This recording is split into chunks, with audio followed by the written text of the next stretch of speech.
ശബരിമലയിലെ അയ്യപ്പനെ ആ പ്രാർത്ഥിച്ച പല കാര്യങ്ങളും നേടുന്ന ആൾക്കാർ അതിന് പ്രതിഫലമായി അയ്യപ്പനും അവരുടെ കയ്യിലുള്ള സ്വർണ്ണാഭരണങ്ങൾ, ഡയമണ്ടുകൾ, വെള്ളികൾ, വിലപിടിപ്പുള്ള മറ്റു സാധനങ്ങൾ എല്ലാം അവിടെ കൊടുത്തിട്ടാണ് പോകുന്നത്.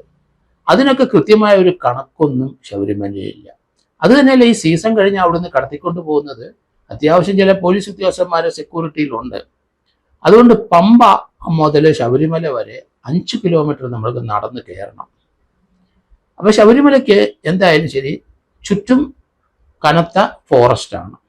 ഫോറസ്റ്റ് ഡിപ്പാർട്ട്മെന്റുമായിട്ട് ചേർന്ന് ആ ശബരിമലയിലെ ഈ പമ്പയുടെ അവിടുന്ന് ശബരിമല വരെയുള്ള 5 കിലോമീറ്റർ ചുറ്റളവിൽ കടുത്ത ഫെൻസിങ് ഇനി ഇടണം.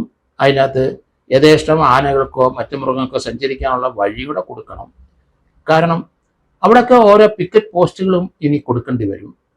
കാരണം അവിടെ കഴിഞ്ഞ ദിവസം ഒരു ദിവസത്തെ നടവരവൊക്കെ 32 കോടിയൊക്കെ വന്നിട്ടുണ്ട്.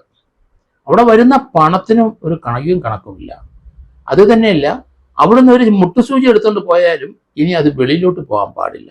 അതുകൊണ്ടൊരു ഫെൻസിങ്ങിൻ്റെ അടിയന്തരമായ ആവശ്യം ഞാൻ പറയുന്നത്